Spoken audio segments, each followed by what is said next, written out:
지금부터 산에서 실제로 겪었다고 전해지는 한국의 공포 이야기 9편을 들려드립니다. 익숙한 등산로와 숲속에서 시작된 작은 이상들은 하산한 뒤에도 쉽게 끝나지 않습니다. 이런 이야기들이 계속 궁금하다면 구독과 알림 설정으로 함께 해주세요. 평소 등산을 즐기는 편은 아니었지만 그날은 유독 혼자만의 시간이 필요했다. 새로 산 등산화 길도 들일 겸 집에서 차로 1시간 거리에 있는 인왕산 뒤편의 이름 없는 등산로를 택했다. 주말인데도 입구부터 사람 한 명 보이지 않았다. 가파르지 않은 완만한 경사를 따라 오르며 나는 간간히 들리는 새소리와 내 발길에 채이는 흙소리에만 집중했다. 날씨는 쾌청했고 모든 것이 평온했다. 1시간쯤 올랐을까? 갈림길마다 세워져 있어야 할 이정표 하나가 바닥에 쓰러져 있는 것을 발견했다. 누군가 발로 찬 것처럼 나무 기둥이 부러져 있었고 방향을 가리키는 화살표는 엉뚱한 숲을 쪽을 향하고 있었다. 나는 대수롭지 않게 생각하며 지도를 확인하려 주머니를 뒤졌지만 그제야 휴대폰을 차 대시보드 위에 두고 왔다는 사실을 깨달았다. 평소라면 당황했겠지만 길은 외길이었기에 계속 올라가기로 했다. 20분 정도 더 걸었을 때 이상한 위협감을 느꼈다. 길 옆으로 늘어선 소나무들 사이로 낡은 배낭 하나가 놓여 있었다. 누군가 쉬어갔나 싶어 주변을 살폈지만 인기척은 없었다. 그런데 그 배낭의 모양새가 기괴했다. 지퍼가 완전히 열린 채 안에는 냉면 그릇 같은 스테인리스 용기들이 수십 개나 겹쳐져 들어 있었다. 산중턱에 어울리지 않는 물건이었다. 나는 걸음을 빨리 했다. 얼마 지나지 않아 나는 제자리에 멈춰 서고 말았다. 아까 지나쳤던 부러진 이정표가 다시 나타난 것이다. 분명히 직진만 해서 올라왔는데 다시 갈림길로 돌아와 있었다. 나는 당황하며 주변을 둘러보았다. 바람 한 점 없는데 숲을 너머에서 바스락거리는 소리가 들렸다. 산짐승이겠거니 스스로를 다독이며 이번에는 아까와 반대 방향으로 발을 뗐다. 길은 점점 좁아졌다. 양옆으로 뻗은 나뭇가지들이 마치 길을 막으려는 듯 낮게 드리워져 있었다. 숨이 가빠오기 시작할 무렵 저 멀리 앞서 걷고 있는 사람의 뒷모습이 보였다. 검은색 등산복을 입은 체구가 왜소한 사람이었다. 반가운 마음에 소리를 내려다 입을 다물었다. 그 사람의 걸음걸이가 너무나 부자연스러웠기 때문이다. 그는 왼쪽 다리를 질질 끌면서도 마치 군인처럼 상체를 꼿꼿이 세운 채 아주 빠른 속도로 걷고 있었다. 나는 거리를 두기 위해 속도를 늦췄다. 그런데 내가 멈추면 그 사람도 멈췄다. 내가 한 발을 내디디면 숲을 넘어 보이지 않는 곳에서도 정확히 한 발자국의 마찰음이 들려왔다. 앞서가던 검은 옷의 사내가 시야에서 사라지자마자 이번에는 내 바로 뒤쪽에서 나뭇가지가 꺾이는 소리가 났다. 고개를 돌려 확인하고 싶은 충동을 억누르며 나는 앞만 보고 달리기 시작했다. 내려가는 길을 찾아야 했다. 하지만 길은 갈수록 험해졌고 아까 봤던 스테인리스 용기들이 든 배낭이 길 한복판에 다시 놓여 있었다. 이번에는 용기들이 배낭 밖으로 쏟아져 나와 있었는데 그 안에는 진흙과 머리카락 같은 것들이 뒤섞여 가득 담겨 있었다. 비릿한 냄새가 코를 찔렀다. 나는 그것들을 밟지 않으려고 옆으로 비켜서다 발을 헛디뎌 비탈로 굴러떨어졌다. 무릎이 찢어지는 통증이 느껴졌지만 쉴 틈이 없었다. 비탈 아래쪽 빽빽한 나무들 사이로 누군가 서 있는 것이 보였다. 아까 보았던 검은 옷의 사내였다. 그는 등을 돌린 채 가만히 서 있었는데 그의 발치에는 내가 차에 두고 온 휴대폰이 떨어져 있었다. 액정의 밝은 빛이 산속의 어스름 속에서 기분 나쁘게 번쩍였다.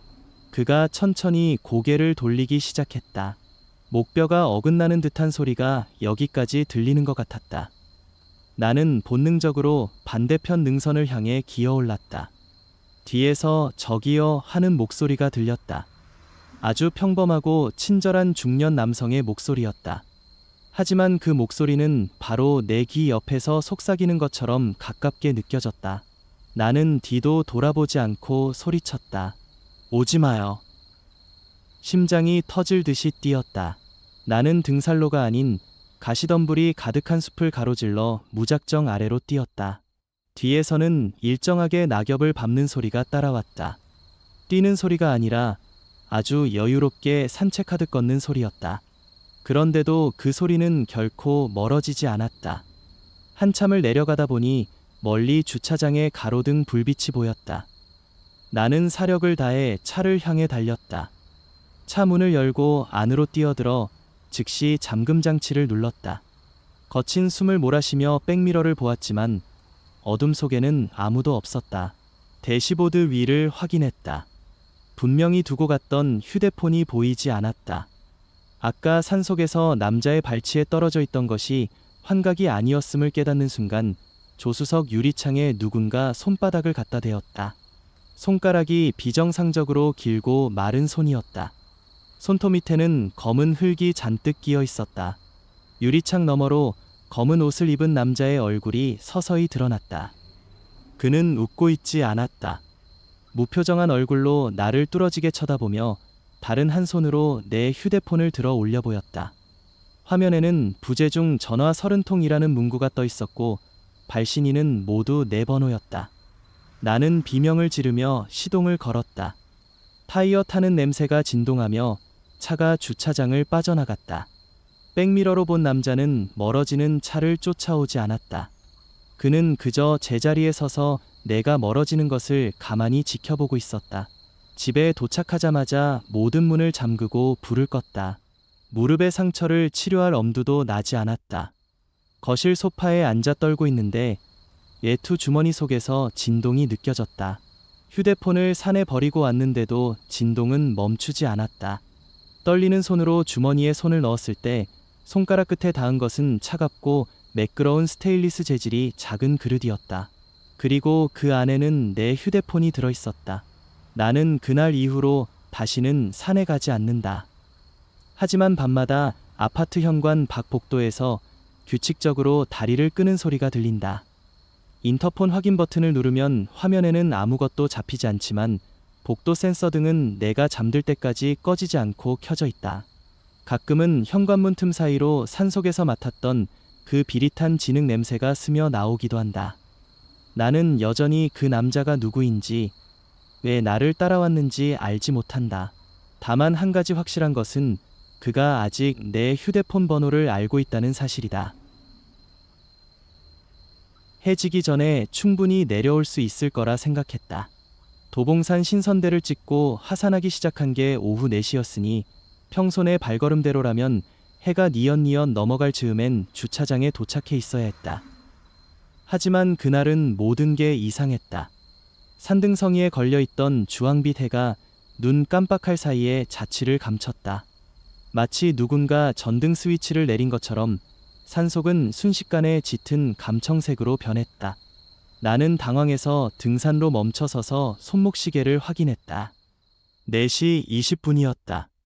20분 만에 해가 완전히 진다는 건 말이 안 됐다. 겨울이라 해도 짧다지만 이건 자연적인 현상이 아니었다. 내 주변의 공기가 갑자기 차가워졌다. 바람 한 점 없는데도 뒷덜미가 서늘했다. 나는 서둘러 배낭 옆 주머니에서 랜턴을 꺼냈다. 빛을 비추자 거칠게 뻗은 나뭇가지들이 기괴한 그림자를 만들어내며 나를 덮칠 듯이 서 있었다. 나는 침을 한번 삼키고 속도를 높였다. 내려가는 길은 평소보다 훨씬 길게 느껴졌다.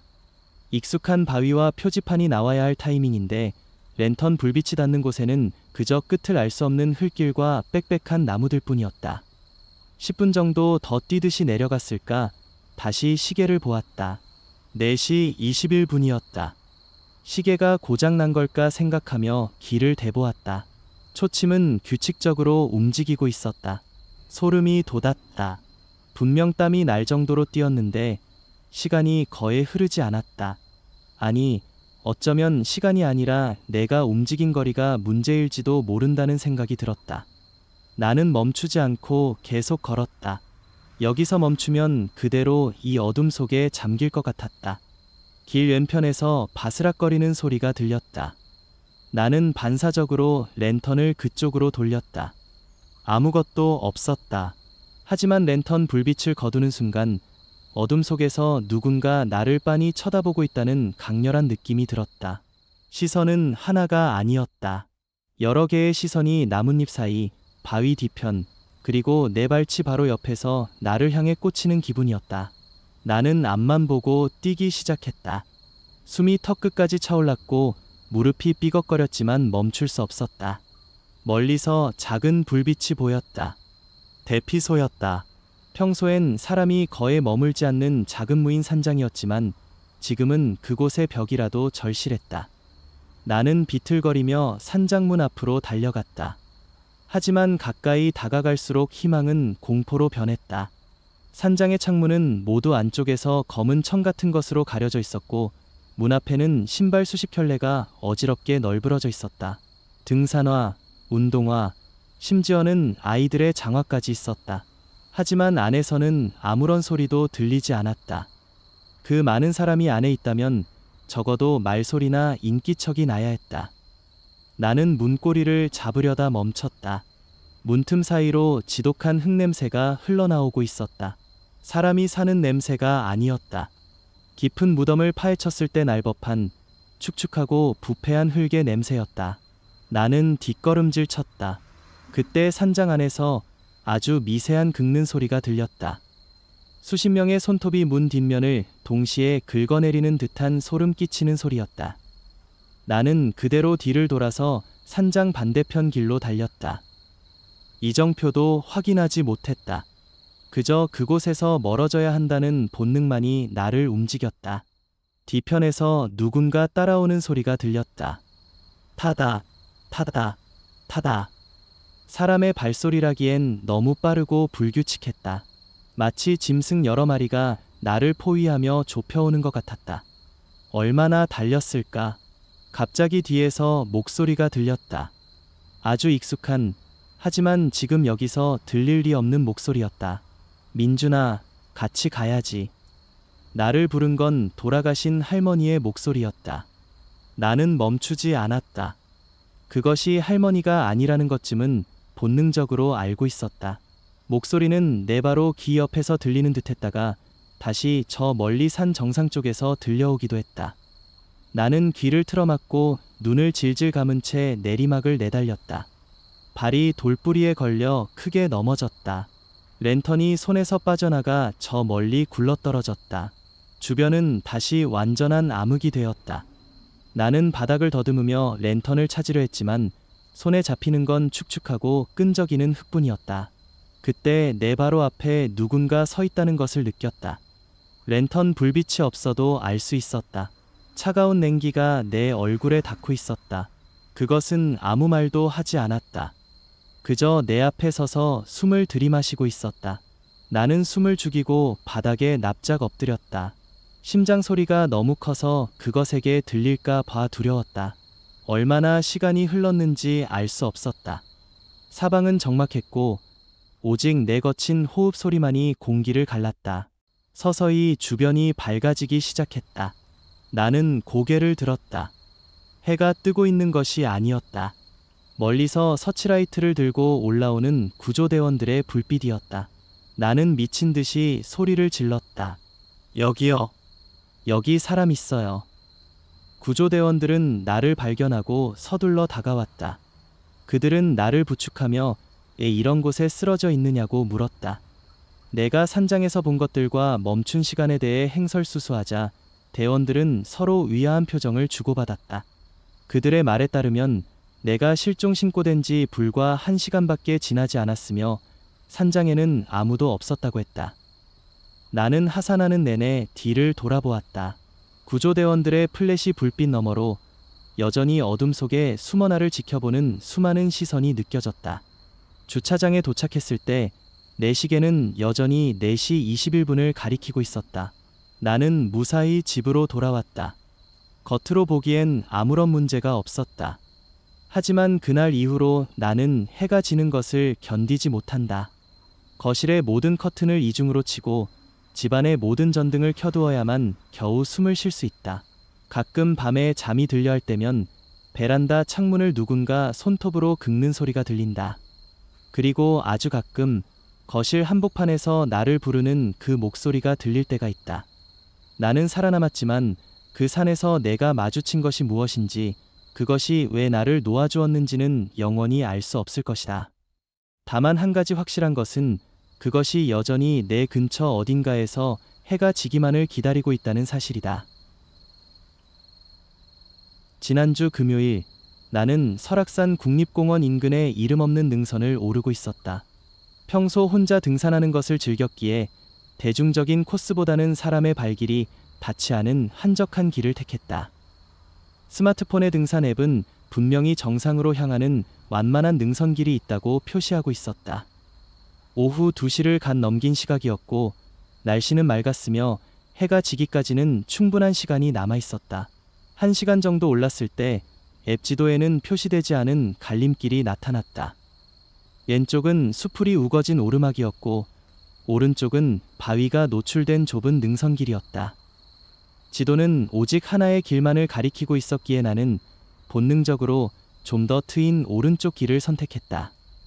그 결정이 잘못되었다는 것을 깨닫는 데는 그리 오랜 시간이 걸리지 않았다. 능선은 위로 올라갈수록 점점 좁아졌다. 양옆은 깎아지른 듯한 낭떠러지였고 발을 디딜 수 있는 공간은 겨우 한 사람이 지나갈 정도로 협소해졌다. 바닥에 흙은 푸석거렸으며 작은 돌들이 내 발걸음에 맞춰 절벽 아래로 힘없이 굴러떨어졌다.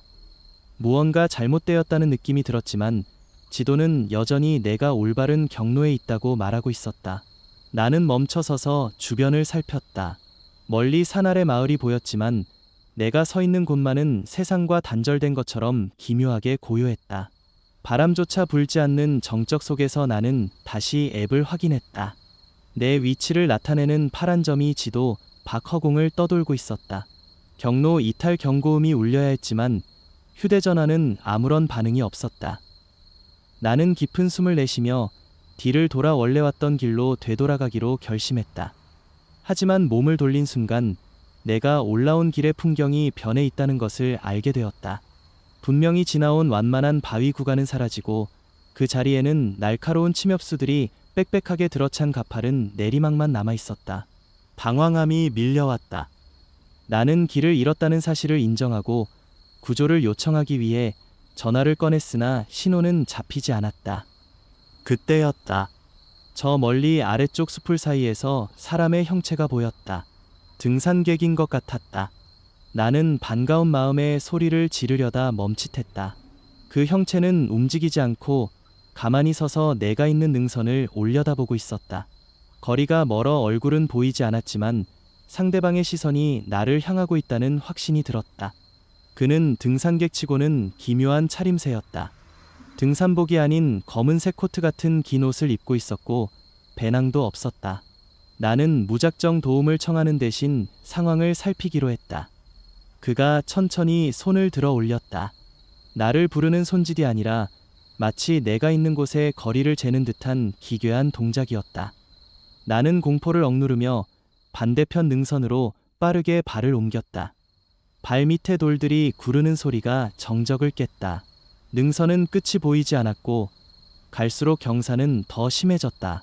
한참을 숨가쁘게 이동하다 뒤를 돌아보았을 때 그 검은 형체는 내가 서 있던 바로 그 자리까지 올라와 있었다. 그 짧은 시간에 그 가파른 곳을 소리도 없이 올라왔다는 사실에 소름이 돋았다. 어디로 가도 같은 능선이었다. 길은 반복되었고 풍경은 복제된 것처럼 똑같았다. 나는 지도 앱을 다시 켰다. 여전히 파란 점은 허공을 헤매고 있었다. 그때 화면 위로 메시지 창이 하나 떴다. 시스템 오류라는 짧은 문구였다. 나는 메시지를 닫으려 했지만 화면은 고정된 채 움직이지 않았다. 화면 속 지도가 미세하게 떨리더니 내가 있는 위치를 중심으로 붉은 선들이 사방으로 뻗어나가기 시작했다. 그것은 길이 아니라 거대한 거미줄 같은 형상이었다. 뒤쪽에서 돌이 굴러가는 소리가 들렸다. 아까보다 훨씬 가까운 곳이었다. 나는 뒤를 돌아보지 않기로 했다. 서바이벌 인스팅츠, 생존 본능가 내게 소리치고 있었다. 만약 지금 저것과 눈이 마주친다면 영영이 능선을 벗어나지 못할 것이라는 직감이 들었다. 나는 앞만 보고 달렸다. 좁은 능선길에서 발을 헛디디면 그대로 추락사할 위험이 있었지만 뒤에 있는 무언가가 다가오는 속도보다는 안전해 보였다. 길이 끝나는 지점에 거대한 암벽이 나타났다. 막다른 길이었다. 나는 벽에 몸을 밀착한 채 주변을 훑었다. 암벽 옆으로 겨우 발을 붙일 수 있는 좁은 틈새가 보였다. 나는 그 틈새로 몸을 구겨 넣었다. 숨을 죽이고 기다리자 잠시 후 내가 달려온 길목에서 서성이는 발소리가 들렸다. 바스락거리는 소리는 멈추지 않고 한참 동안 내 주변을 맴돌았다. 거기 있니? 낮고 메마른 목소리가 들렸다. 그것은 질문이라기보다는 확인에 가까웠다. 나는 입을 틀어막고 눈을 감았다. 목소리의 주인은 내 바로 옆 암벽 너머에 서 있었다. 그는 내가 숨어있는 틈새 안으로 손을 집어넣으려다 멈추기를 반복했다. 손가락 끝이 바위를 긁는 기분 나쁜 소리가 귀를 자극했다. 나는 속으로 기도를 올리며 시간이 흐르기만을 기다렸다. 얼마나 시간이 지났을까? 주변이 완전히 어두워졌을 때쯤 발소리가 멀어지기 시작했다. 나는 1시간 정도를 더 기다린 뒤에야 틈새에서 빠져나왔다. 이상하게도 밤이 되자 보이지 않던 길이 눈에 들어왔다. 내가 올라왔던 길과는 전혀 다른 방향이었지만 멀리서 도심의 불빛이 희미하게 비치고 있었다. 나는 홀린 듯 그 빛을 향해 산을 내려갔다. 산을 내려와 평지에 도착했을 때 시간은 새벽 4시를 가리키고 있었다. 내가 산에 머문 시간은 무려 14시간이었다. 겨우 큰 길로 나와 택시를 잡아타고 집으로 돌아왔다. 집에 도착하자마자 나는 등산복을 벗어 던지고 샤워를 했다. 거울을 본 나는 경악할 수밖에 없었다. 내 등산화 바닥에는 내가 가본 적도 없는 붉은 진흙이 두껍게 묻어 있었고 배낭 겉면에는 누군가 손톱으로 긁은 듯한 깊은 자국이 수십 개나 있었다. 사건 이후 일주일이 지났지만 나는 여전히 그날의 일을 설명할 수 없다. 내가 올랐던 그 능선이 정확히 어디였는지, 나를 불렀던 그 목소리의 정체가 무엇이었는지 알 길이 없다. 다만 한 가지 분명한 변화가 생겼다.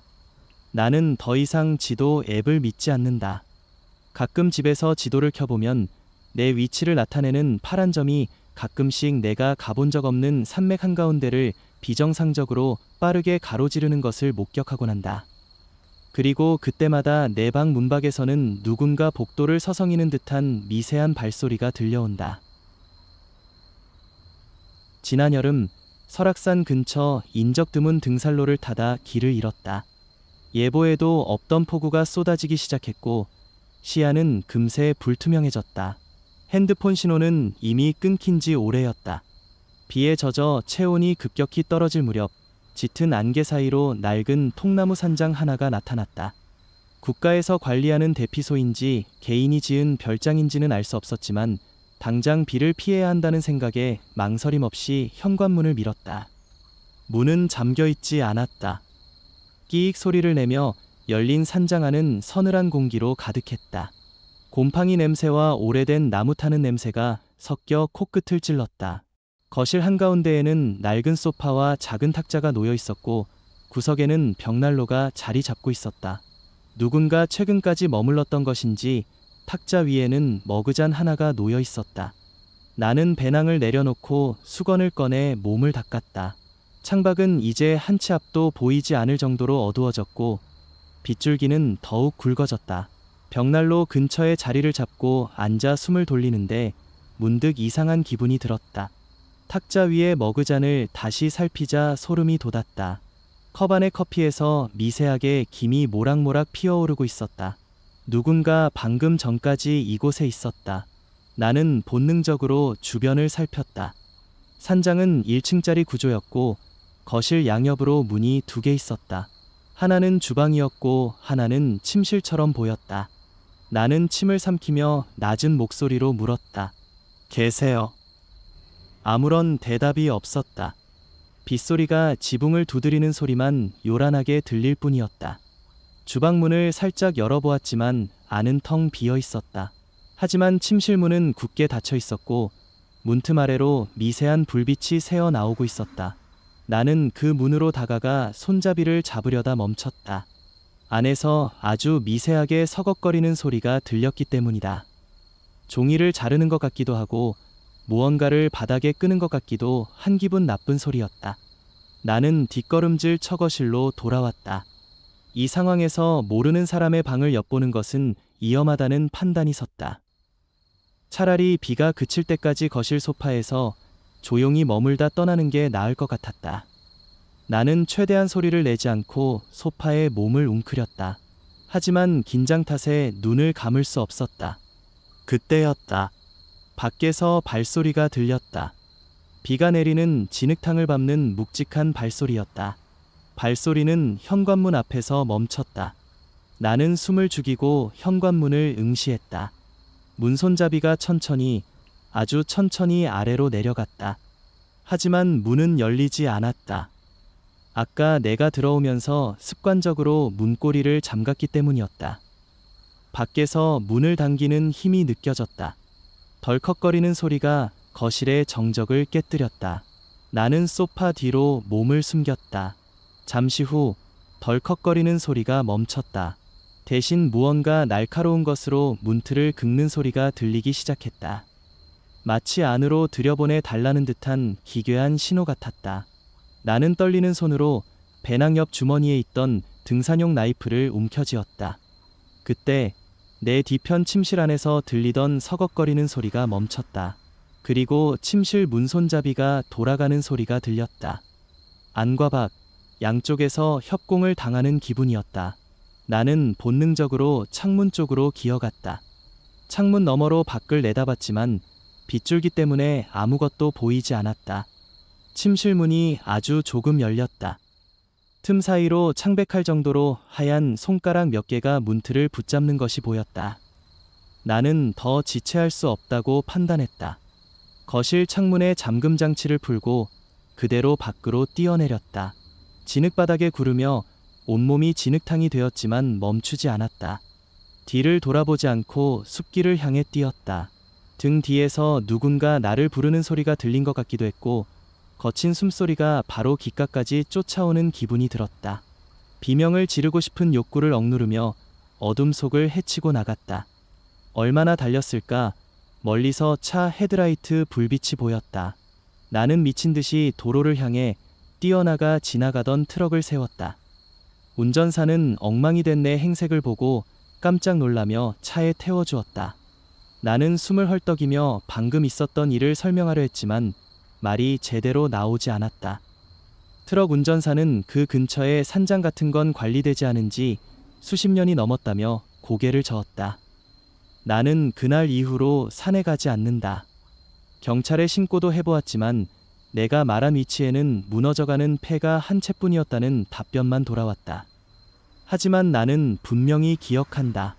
따뜻한 김이 나던 커피잔과 문틈을 붙잡았던 그 기이하게 하얀 손가락을.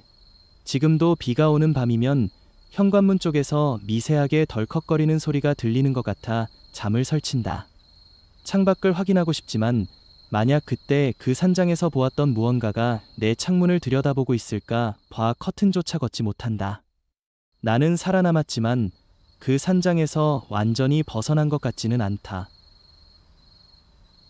지난주 금요일 퇴근 후 스트레스를 풀 겸 혼자 야간 산행을 나섰다. 평소 자주 다니던 집 뒤편의 낮은 산이었지만 그날은 유난히 눈이 많이 쌓여 있었다. 가로등 불빛이 닿지 않는 등산로 초입부터 사방은 온통 하얀 정적에 잠겨 있었다. 나는 헤드랜턴을 조이고 천천히 발을 내디뎠다. 뽀드득거리는 눈 밟는 소리만이 적막한 산속에 울려 퍼졌다. 정상까지는 1시간 정도면 충분한 거리였다. 하지만 눈 때문인지 평소보다 발걸음이 무거웠다. 숨이 차오를 때쯤 잠시 멈춰서서 뒤를 돌아보았다. 내가 걸어온 길을 따라 깊게 파인 발자국들이 일직선으로 길게 늘어서 있었다. 그런데 이상한 점이 있었다. 내 발자국 바로 옆, 불과 몇 센티미터 떨어진 곳에 또 다른 발자국들이 나란히 찍혀 있었다. 처음에는 내가 발을 헛디뎌서 생긴 자국이라고 생각했다. 하지만 가만히 살펴보니 모양이 달랐다. 내 등산화는 밑창의 패턴이 굵고 선명했지만 옆에 발자국은 평평하고 뭉툭했다. 마치 맨발이거나 얇은 고무신 같은 것을 신은 듯한 형태였다. 나는 주변을 둘러보았다. 하지만 불빛이 닿는 곳 어디에도 사람의 흔적은 없었다. 나무들 사이로 비치는 달빛조차 서늘하게 느껴졌다. 다시 걷기 시작했다. 기분 탓이라고 스스로를 다독이며 속도를 높였다. 하지만 몇 분 뒤 다시 뒤를 확인했을 때 심장이 내려앉는 것 같았다. 이제 발자국은 두 쌍이 아니었다. 내 발자국을 중심으로 양옆의 세 쌍, 네 쌍의 발자국이 마치 대열을 맞추듯 늘어나 있었다. 그것들은 정확히 내 보폭에 맞춰 나란히 이어지고 있었다. 누군가 나를 따라오고 있다는 확신이 들었다. 나는 멈춰서서 소리쳤다. 거기 누구 있어요? 내 목소리는 산울림도 없이 허공으로 흩어졌다. 대답은 없었다. 오직 바람에 흔들리는 나뭇가지 소리뿐이었다. 주머니에서 휴대폰을 꺼냈지만 신호가 잡히지 않았다. 산이 깊지 않은 곳인데도 안테나는 단 한 칸도 뜨지 않았다. 식은땀이 등을 타고 흘렀다. 나는 정상으로 가는 길을 포기하고 왔던 길을 되돌아가기로 결정했다. 몸을 돌려 하산을 시작했다. 눈 위에 찍힌 수많은 발자국을 밟으며 최대한 빠르게 내려갔다. 그런데 내려가는 길은 올라올 때보다 훨씬 길게 느껴졌다. 분명 10분 정도 올라온 지점인데도 등산로 초입은 보이지 않았다. 그때 발밑을 비추던 랜턴 불빛 속으로 낯선 움직임이 포착되었다. 내 발자국 앞쪽으로 새로운 발자국들이 실시간으로 찍히고 있었다. 아무도 없는데 눈이 저절로 눌리며 깊은 구멍이 생겨났다.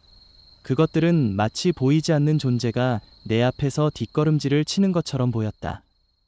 발자국은 점점 더 많아져 이제는 수십 개가 나를 에워싸듯 반원형으로 늘어섰다. 나는 걸음을 멈췄다.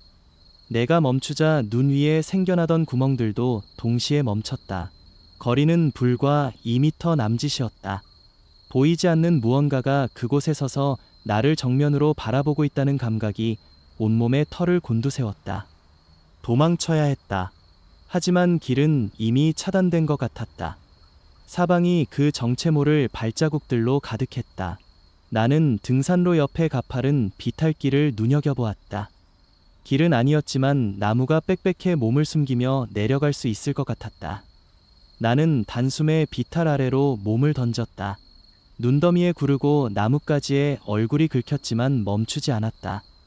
뒤쪽에서 수십 명의 발이 한꺼번에 눈을 짓밟은 듯한 육중한 소리가 들려왔다. 오지마. 나는 입 밖으로 비명을 내뱉으며 정신없이 나무 사이를 헤쳐나갔다. 뒤를 돌아볼 용기는 나지 않았다. 그저 발소리가 멀어지기만을 바라며 아래로 달렸다. 한참을 내려갔을까 멀리서 희미한 가로등 불빛이 보이기 시작했다. 등산로 초입의 주차장이었다. 나는 주차되어 있던 내 차로 달려가 문을 잠그고 시동을 걸었다. 전조등이 켜지며 어두운 산길을 비추었다. 차창 밖으로 보이는 산 입구의 눈밭에는 아무것도 없었다. 아니, 정확히는 내 차가 서 있는 바로 앞까지 수많은 발자국이 어지럽게 찍혀 있었다.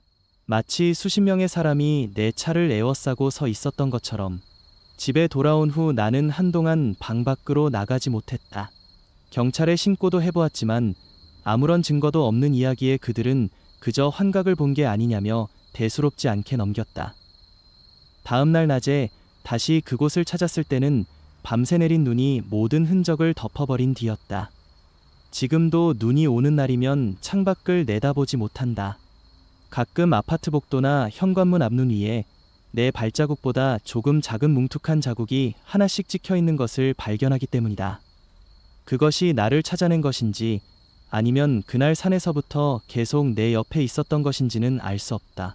다만 분명한 것은 그 발자국들이 매일 조금씩 현관문 쪽으로 가까워지고 있다는 사실뿐이다. 회사 동호회에서 야유회 겸 산행을 간 것은 지난 가을의 일이었다. 경기도 외곽의 이름 모를 산이었고 평소 등산을 즐기던 김대리가 코스를 짰다. 등산로 초입까지만 해도 분위기는 화기애애했다. 부장님은 앞서 나가며 연신 소리를 질러댔고 막내 사원인 민수 씨는 무거운 짐을 진 채 땀을 흘리며 뒤를 따랐다. 나는 무릎 상태가 좋지 않아 가장 뒤처진 상태였다. 김 대리는 만약을 대비해 내 손에 무전기 한 대를 쥐어주었다. 휴대폰 신호가 잘 터지지 않는 구간이 있다는 이유였다. 중턱쯤 올랐을 무렵 안개가 자욱하게 끼기 시작했다. 앞서가던 사람들의 등산복 색깔이 흐릿해지더니 순식간에 시야에서 사라졌다. 나는 발걸음을 서둘렀다. 돌뿌리에 걸려 넘어지면서 무릎에서 둔탁한 통증이 느껴졌다. 바지를 털고 일어났을 때 주변은 완벽한 정적에 휩싸여 있었다. 나뭇잎 흔들리는 소리조차 들리지 않는 기묘한 고요였다. 나는 허리춤에 찬 무전기를 꺼내 들었다. 채널은 한 번에 맞춰져 있었다. 버튼을 누르고 말을 걸었다. 김 대리님, 제 목소리 들리시나요? 지지직거리는 노이즈만 돌아왔다. 나는 몇 번 더 호출했지만 응답은 없었다. 안개는 점점 더 짙어져 이제는 발밑조차 제대로 보이지 않았다. 산길은 하나뿐이었기에 길을 잃을 리는 없다고 스스로를 다독였다. 하지만 어느 순간부터 내가 걷고 있는 곳이 등산로가 아니라는 확신이 들었다. 발밑에 흙이 너무 폭신했고 정돈된 길에서 보았던 표지판도 더 이상 나타나지 않았다. 그때 무전기에서 짧은 잡음이 들렸다. 누군가 송신 버튼을 눌렀다가 바로 뗀 것 같은 소리였다. 나는 반가운 마음에 다시 무전기를 입가로 가져갔다. 저 지금 길을 잃은 것 같습니다. 제 위치 확인 가능하신가요? 대답은 없었다. 대신 아주 희미하게 누군가 가파른 숨을 몰아쉬는 소리가 들렸다. 거친 호흡 소리 사이로 나뭇가지가 꺾이는 소리가 섞여 들어왔다. 민수 씨인가요? 아니면 부장님인가요? 내가 묻자마자 호흡 소리가 뚝 끊겼다. 나는 멈춰서서 주변을 살폈다. 안개 너머로 검은 형체들이 보였지만 그것이 나무인지 사람인지 구별할 수 없었다. 그때 다시 무전기가 울렸다. 이번에는 잡음이 없었다. 아주 선명한 목소리였다. 누군가 내 이름을 낮게 불렀다. 박 대리님, 분명 김 대리의 목소리였다. 하지만 평소의 경쾌한 어투가 아니었다. 감정이 완전히 배제된 마치 기계가 내뱉는 듯한 딱딱한 음성이었다. 나는 안도감보다 위기감을 먼저 느꼈다. 김 대리는 내가 뒤처진 것을 알고 데리러 오겠다고 했지만 그가 말하는 방향은 내가 올라온 길과는 정반대였다. 무전기 너머의 목소리는 계속해서 내가 있는 위치에서 왼쪽으로 꺾어 들어오라고 지시했다. 그쪽은 낭떠러지로 이어지는 험한 지형이었다. 나는 지시를 따르지 않고 반대 방향으로 뛰기 시작했다. 무릎의 통증은 이미 잊은 지 오래였다. 뒤에서 누군가 나를 쫓아오는 소리가 들렸다. 낙엽을 밟는 발소리가 일정하게 들리다가 내가 속도를 높이면 발소리도 함께 빨라졌다. 무전기에서는 이제 소름 끼치는 웃음소리가 새어나왔다. 그것은 사람의 웃음이라기보다 금속을 긁는 소리에 가까웠다. 어느 정도 달렸을까? 멀리서 손전등 불빛이 보였다. 나는 필사적으로 그쪽을 향해 소리를 질렀다. 불빛의 주인공은 진짜 김 대리와 민수 씨였다. 그들은 당황한 표정으로 나를 붙잡았다. 왜 혼자서 저 밑으로 내려가고 있었냐는 물음이 돌아왔다.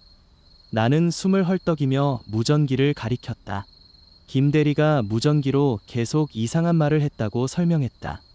김 대리는 하얗게 질린 얼굴로 자신의 무전기를 보여주었다. 그의 무전기는 이미 배터리가 방전되어 전원조차 들어오지 않는 상태였다. 제 무전기는 꺼진 지 1시간도 넘었는데요. 김 대리의 말에 나는 손에 들고 있던 내 무전기를 내려다보았다. 내 무전기 역시 전원 버튼이 꺼진 위치에 가 있었다. 배터리 표시등에는 불이 들어오지 않았다. 전원이 꺼진 기계에서 어떻게 그런 소리가 들릴 수 있었는지 이해할 수 없었다. 나는 그 자리에서 무전기를 바닥에 던져버리고 싶었지만 손가락이 굳어 움직이지 않았다. 우리는 서둘러 하산했다. 내려오는 내내 등 뒤에서 누군가 지켜보고 있다는 느낌을 지울 수 없었다. 동료들은 내가 탈진해서 환청을 들은 것이라며 위로했지만 나는 알고 있었다. 그 안개 속에서 내 이름을 부르던 것은 결코 김대리가 아니었다는 것을 말이다. 집에 돌아온 후 나는 그 무전기를 서랍 깊숙한 곳에 넣어두었다. 하지만 그날 이후로 가끔씩 서랍 안에서 지지직거리는 노이즈가 들려온다. 전원을 켜지 않았음에도 불구하고 한밤중에 내 방 안을 채우는 그 소름 끼치는 호흡 소리는 멈추지 않는다. 때로는 무전기 너머로 내 방 안의 소리가 그대로 흘러나오기도 한다. 내가 침대 위에서 뒤척이는 소리, 물을 마시는 소리, 그리고 지금 이 글을 쓰며 자판을 두드리는 소리까지. 어제는 잠결에 무전기에서 흘러나오는 소리를 들었다. 그것은 내 목소리였다. 내가 단체 산행에서 뒤처졌을 때 겁에 질려 김대리를 부르던 바로 그 목소리가 무전기에서 반복적으로 재생되고 있었다. 마치 누군가 그날의 나를 녹음해서 계속해서 들려주는 것 같았다. 나는 무전기를 망치로 부수려 했지만 그것을 손에 쥐는 순간 느껴지는 기묘한 진동 때문에 차마 실행에 옮기지 못했다. 지금도 서랍 너머로 작은 소리가 들린다. 박 대리님, 이번에는 내 목소리가 아니다. 바로 방문 밖에서 들려오는 듯한 아주 가까운 거리에서의 속삭임이다. 나는 방문을 잠갔지만 문틈 아래로 무전기의 안테나처럼 보이는 그림자가 길게 늘어져 있는 것을 보았다. 산에서 내려온 것은 나뿐만이 아니었던 것 같다. 나는 오늘 밤도 불을 끄지 못한 채 서랍 속에서 들려오는 내 숨소리를 들으며 떨고 있다. 이 일을 누구에게도 말할 수 없다. 사람들은 그저 내가 산행의 피로에서 벗어나지 못했다고 생각할 뿐이다. 하지만 나는 안다. 내 일상의 경계가 이미 침범당했다는 것을. 무전기는 이제 꺼지지 않는다. 아니, 처음부터 켜져 있었던 적도 없었을지 모른다. 북한산 원효봉으로 향하던 길이었다. 평일 오후라 등산객이 거의 없었다. 해가 지기 전에는 충분히 내려올 수 있을 거라 계산하고 발걸음을 서둘렀다. 숨이 턱끝까지 차오를 때쯤 정상 부근에 탁 트인 바위 능선이 보였다. 바람 소리 외에는 아무것도 들리지 않는 고요한 산속이었다. 그런데 바위 너머 어디선가 아주 가냘픈 소리가 들려왔다. 휘파람 소리였다. 누군가 즐겁게 곡조를 뽑는 게 아니라 마치 누군가를 부르는 듯한 단조롭고 날카로운 소리였다. 처음에는 근처에 다른 등산객이 있나 싶어 주변을 둘러보았다. 하지만 시야에 들어오는 사람은 아무도 없었다. 소리는 일정하게 끊어졌다 이어지기를 반복하며 점점 선명해졌다. 기이하게도 그 소리는 바람의 방향과 상관없이 내 바로 귀 옆에서 들리는 것처럼 가깝게 느껴지다가도 순식간에 수십 미터 방낭떠러지 아래에서 들려오는 것처럼 멀어졌다. 나는 걸음을 멈추고 소리가 나는 쪽을 응시했다. 정상으로 가는 길목에는 커다란 바위들이 엉겨붙어 사각지대를 만들고 있었다. 소리는 그 바위 틈새에서 새어나오고 있었다. 누군가 숨어서 나를 보고 있는 것 같은 불쾌한 기분이 등줄기를 타고 흘렀다. 나는 애써 평정심을 유지하며 다시 발을 뗐다. 하지만 내가 한 걸음을 내디딜 때마다 휘파람 소리의 박자도 미세하게 빨라졌다. 거기 누구 계세요? 내 목소리가 공허하게 퍼졌지만 대답은 없었다. 대신 휘파람 소리가 뚝 끊겼다. 산 전체가 무거울 정도로 고요해졌다. 나는 본능적으로 위험을 직감했다. 정상까지는 고작 5분 거리였지만 그 5분이 낭떠러지로 가는 길처럼 느껴졌다. 나는 정상을 포기하고 왔던 길로 되돌아가기로 결정했다. 하살로로 몸을 돌려 빠르게 내려가기 시작했다. 무릎에 무리가 가는 게 느껴졌지만 멈출 수 없었다. 뒤를 돌아보고 싶은 충동이 강하게 들었지만 만약 정말로 무언가가 나를 따라오고 있다면 눈이 마주치는 순간 끝장이라는 생각이 들었다. 낙엽 밟는 소리가 내 발소리와 겹쳐 들렸다. 내가 멈추면 뒷사람의 발소리도 멈춰야 하는데 이상하게도 내가 멈출 때마다 아주 미세한 바스락거림이 한 박자 늦게 들려왔다. 내려가는 길은 올라올 때보다 훨씬 길게 느껴졌다. 분명 지나왔던 이정표가 보여야 하는데 잡목만 우거진 낯선 길들이 계속 이어졌다. 해는 이미 산 너머로 넘어가기 시작해 주위가 어둑어둑해졌다. 그때 다시 휘파람 소리가 들렸다. 이번에는 아까보다 훨씬 더 가깝고 또렷했다. 소리는 바로 내 뒤통수 근처에서 맴돌았다. 나는 주머니에서 휴대폰을 꺼내 들었다. 신호가 잡히지 않았다. 산속의 어둠은 도시와 달라서 순식간에 시야를 갉아먹었다. 발을 헛디뎌 넘어질 뻔한 순간 등 뒤에서 낮은 인기척이 느껴졌다. 누군가 내 옷자락을 가볍게 잡아당기는 것 같은 감각에 나는 비명을 지르며 앞으로 튀어나갔다. 오지마. 나는 뒤도 돌아보지 않고 소리를 지르며 가파른 내리막을 달렸다. 나뭇가지에 얼굴과 팔이 긁히는 통증도 느껴지지 않았다. 그저 이 산을 벗어나야 한다는 생존 본능만이 머릿속을 지배했다. 한참을 미친 듯이 내려오다 보니 멀리 관리사무소의 불빛이 보이기 시작했다.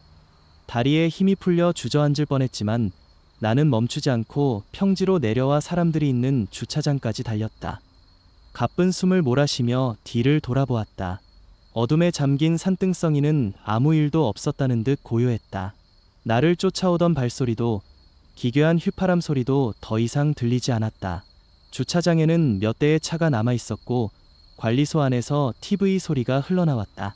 비로소 살았다는 안도감이 찾아왔다. 나는 흙먼지로 뒤덮인 옷을 털어내며 차에 올라탔다.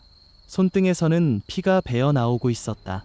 시동을 걸고 백미러를 조절하려던 순간 나는 얼어붙었다. 뒷좌석 창문에 선명한 손바닥 자국이 찍혀 있었다. 안쪽이 아니라 밖에서 찍힌 자국이었다. 그리고 차 안의 정적을 깨고 아주 작고 낮은 휘파람 소리가 조심스럽게 들려왔다. 마치 내가 안전하다고 믿는 이 순간을 비웃기라도 하듯이 소리는 차 지붕 위에서 시작되어 서서히 운전석 창문 쪽으로 내려오고 있었다. 나는 앞만 보고 가속 페달을 밟았다. 산을 완전히 벗어나 도심의 가로등 아래를 달릴 때까지도 그 소리는 멈추지 않았다. 집에 돌아와 문을 잠그고 불을 모두 켰지만 소용없었다. 이제는 바람이 창문 틈을 지날 때마다 혹은 샤워기에서 물이 쏟아질 때마다 그 휘파람 소리에 환청이 들린다. 그날 이후로 나는 산에 가지 않는다. 하지만 가끔 조용한 밤이면 베란다 너머 어둠 속에서 누군가 나를 부르는 듯한 그 단조로운 곡조가 들려오곤 한다. 산에서 들었던 것과 똑같은 박자로. 지난주 목요일 나는 설악산 종주를 마치고 드디어 속초 시내로 내려왔다. 무릎은 비명을 지르고 있었고 온몸은 땀과 흙으로 범벅이 된 상태였다. 터미널 근처 식당에서 뜨거운 국밥 한 그릇을 비우고 서울행버스에 올랐을 때만 해도 나는 그저 지독한 피로가 지나가기만을 바랐다. 하지만 집에 도착해 현관문을 열었을 때 가장 먼저 나를 맞이한 것은 안도감이 아니라 코끝을 찌르는 진한 흙냄새였다. 베란다 창문을 열어 환기를 시키고 샤워를 마친 뒤에도 그 냄새는 가시지 않았다. 화장실 바닥을 보니 방금 씻어낸 몸에서 떨어진 듯한 검은 흙덩어리들이 배수구 주위에 뭉쳐 있었다. 산에서 구른 적도 없는데 이상할 정도로 양이 많았다. 나는 대수롭지 않게 생각하며 샤워기로 물을 뿌려 그것들을 흘려보냈다. 다음 날 아침 출근을 위해 구두를 신으려던 나는 멈칫했다. 신발장 바닥에 어젯밤보다 더 많은 양의 마른 흙과 나뭇잎 부스러기가 흩어져 있었다. 등산화는 이미 세탁실 바구니에 넣어두었는데 마치 누군가 산길을 걷다 막 들어온 것처럼 현관 바닥이 지저분했다. 나는 빗자루를 가져와 현관을 쓸어냈다. 쓸어낼수록 흙에서는 비릿한 이끼 냄새와 썩은 잎사귀 냄새가 났다. 회사에 있는 내내 기분이 이상했다. 사무실 에어컨 바람 사이로 문득문득 그 산 냄새가 섞여드는 것 같았다. 동료인 민석 씨가 내 자리로 오더니 코를 킁킁거렸다. 그는 나에게 어디 산소라도 다녀왔느냐고 물었다. 나는 그냥 주말에 등산을 다녀와서 옷에 냄새가 배었나 보다고 짧게 대답했다. 하지만 나는 오늘 아침에 갓 세탁한 셔츠를 입고 나왔다. 퇴근 후 집에 돌아오자마자 나는 세탁실로 향했다. 세탁기 안에 넣어두었던 등산복과 양말들을 꺼냈다. 그런데 옷을 꺼낼 때마다 툭, 툭 하고 단단한 무언가가 바닥에 떨어졌다. 작은 돌멩이들이었다. 옷의 주머니는 모두 비워져 있었고 산에서 돌을 주워 담은 기억도 없다. 하지만 세탁기 안쪽 고무 패킹 사이에는 진흙이 꽉 차 있었고 바닥에는 손가락 한마디만 한 자갈들이 대여섯 개 굴러다니고 있었다. 나는 떨리는 손으로 세탁기 안의 진흙을 긁어냈다. 그리고 그날 입었던 옷들을 포함해 등산때 챙겨갔던 모든 장비를 종량제 봉투에 담았다. 배낭, 스틱, 등산화, 심지어 속옷까지 전부 다 버리기로 했다. 이것들이 집안에 있는 한 이 기괴한 현상이 끝나지 않을 것 같다는 확신이 들었기 때문이다. 밤 11시가 넘은 시간, 아파트 단지 쓰레기장에 봉투를 던져넣고 돌아오는 길에 나는 아파트 화단 쪽에서 바스락거리는 소리를 들었다. 길고양이라고 생각하며 고개를 돌렸지만 그곳에는 아무것도 없었다. 다만 가로등 불빛이 닿지 않는 어둠 속에서 누군가 나를 빤히 쳐다보는 것 같은 불쾌한 시선이 느껴졌다. 나는 뒤도 돌아보지 않고 엘리베이터로 달려갔다. 집 안으로 들어와 현관문을 걸어 잠갔다. 도어록의 잠금 소리가 평소보다 육중하게 들렸다. 거실 불을 끄고 침대에 누웠는데 어디선가 물방울 떨어지는 소리가 들리기 시작했다. 뚝, 뚝 하고 일정하게 들리는 소리는 화장실에서 나는 것이었다. 나는 자리에서 일어나 화장실 불을 켰다. 세면대와 바닥은 말라 있었다. 하지만 거울을 본 순간 나는 비명을 지를 뻔했다. 거울에 비친 내 뒤편, 욕조 안에서 검은 진흙물이 역류해 넘쳐 흐르고 있었다.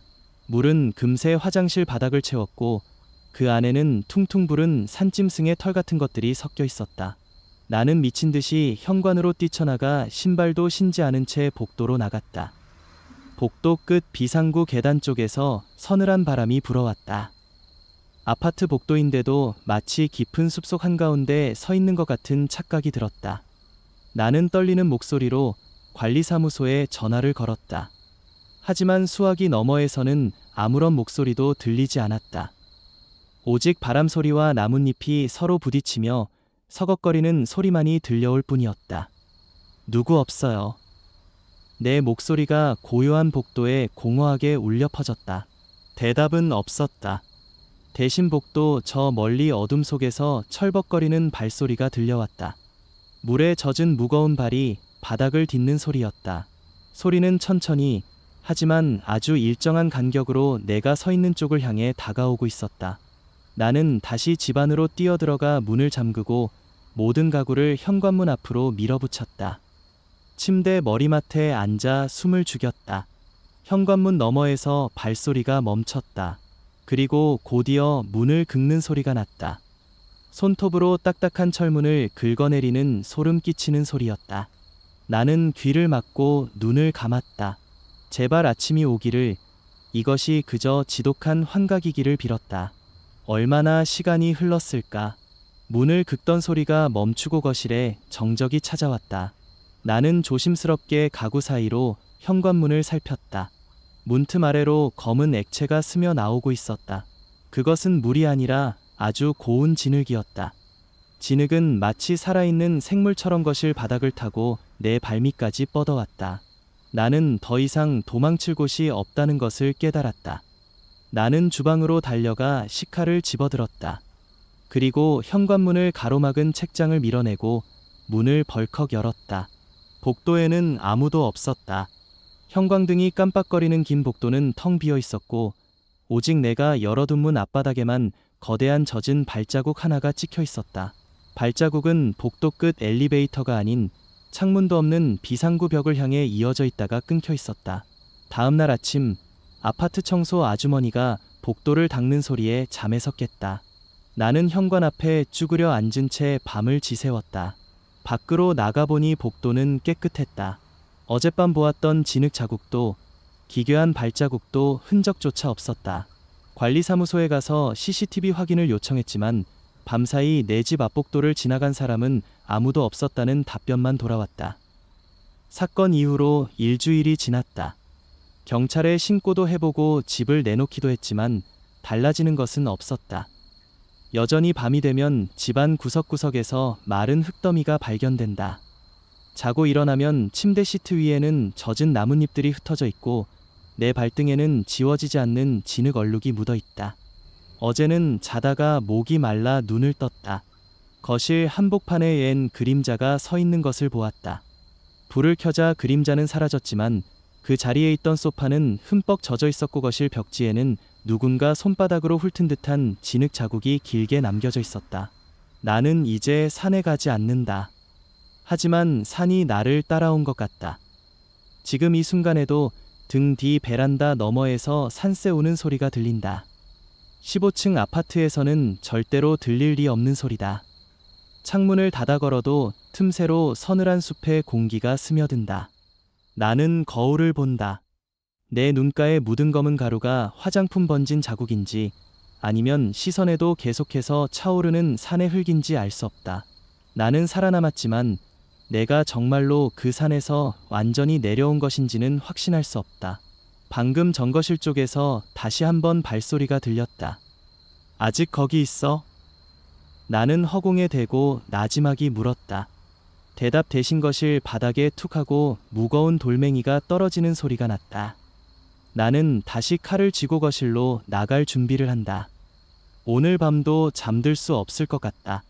혹시 이 글을 읽고 있는 당신도 최근에 산에 다녀왔는가? 집에 돌아온 뒤 발밑을 확인해 보길 바란다.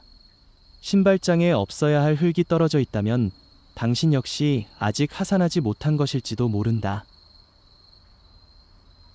평일 오후의 등산로는 한적하다 못해 고요했다. 연차를 내고 혼자 관악산을 찾은 건 순전히 머릿속을 비우고 싶어서였다.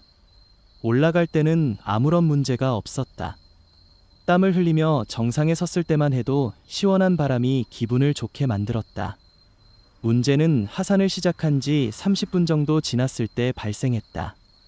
분명히 아까 지나쳤던 갈림길의 안내 표지판이 다시 눈앞에 나타난 것이다. 처음에는 내가 길을 잘못 들었거니 생각했다. 산에서는 흔히 있는 일이다. 지도를 펴서 현재 위치를 확인하려 했지만 이상하게도 GPS가 잡히지 않았다. 산세가 험한 곳도 아닌데 신호가 한 칸도 뜨지 않는 상황이 의아했다. 나는 일단 기억을 되짚어 조금 더 큰 길로 내려가기로 했다.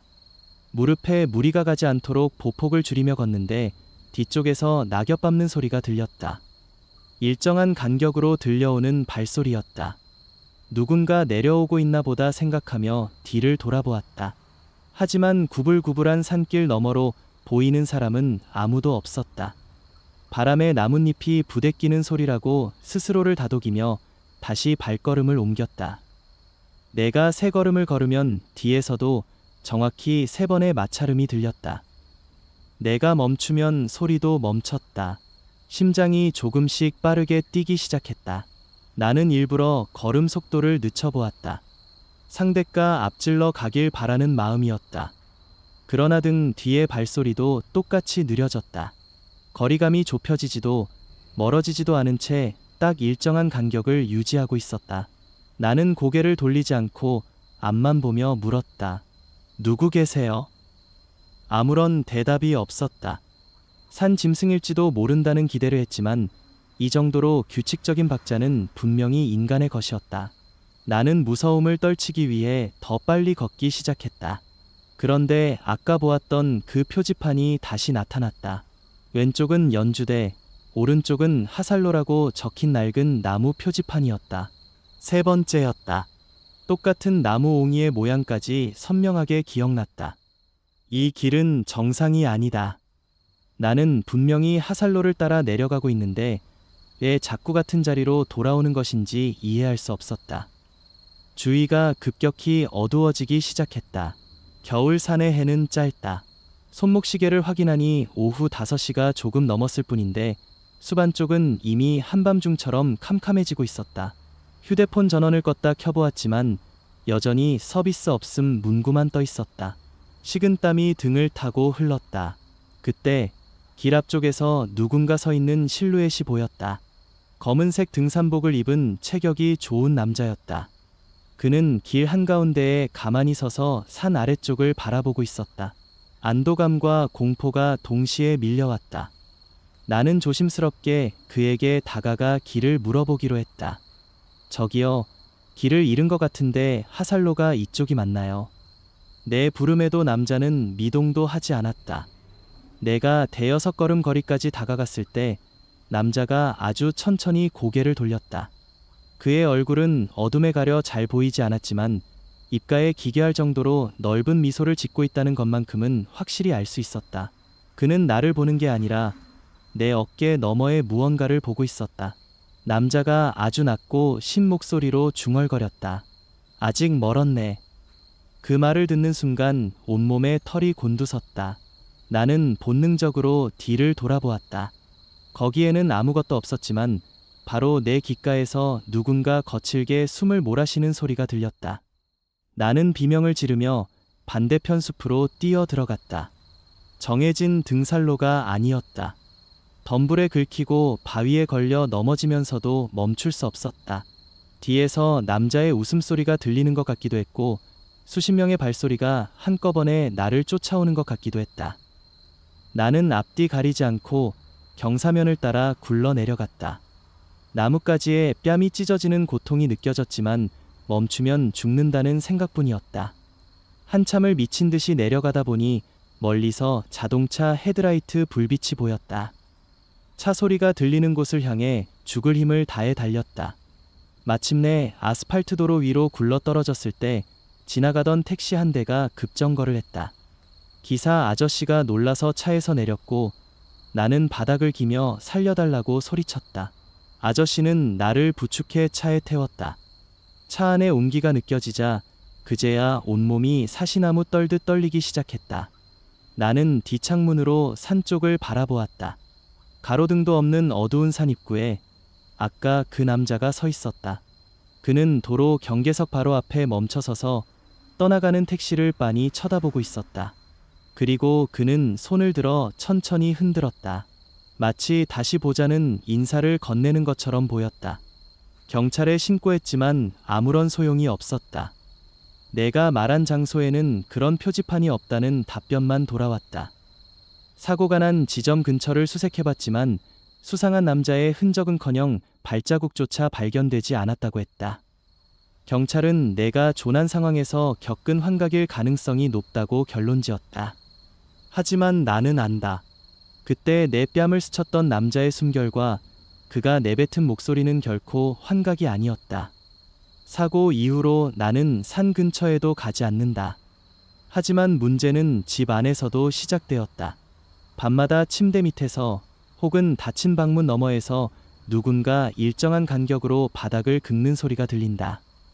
마치 내가 산에서 들었던 그 발소리처럼 일정한 박자로 3번씩. 나는 매일 밤 문을 잠그고 이불 속에 몸을 숨기지만 어둠 속에서 누군가 나를 지켜보고 있다는 느낌을 지울 수 없다. 가끔은 반쯤 열린 방문 틈으로 누군가 나지막하게 속삭이는 소리가 들리는 것만 같다. 다 내려왔니? 나는 아직 그 산에서 빠져나오지 못한 것일지도 모른다.